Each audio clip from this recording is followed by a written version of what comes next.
বরযাত্রী থেকে বাড়ি ফিরে সারা রাত ঘুমোতে পারিনি, আর ভোরবেলায় যেই ঘুমোতে যাব তখনই দেখি ঢাকের আওয়াজ, বউ চলে এসেছে। এদিকে সন্ধ্যের সাজগোজ আমার একেবারে রেডি, বর বউ মিলে দুজন একটু রিলস বানাচ্ছি, আর এদিকে সুযোগ বুঝে একবার ডিজেতে ডান্স করে নিলাম।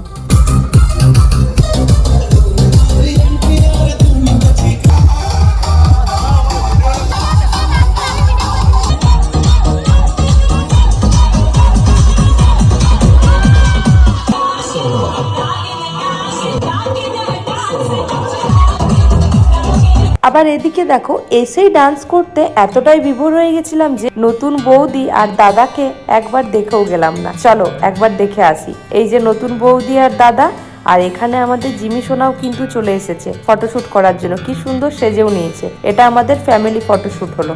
তারপর এক এক করে তোমাদের ফটোগুলো শেয়ার করছি, বিয়ের সুন্দর মুহূর্তগুলো তুলে ধরলাম।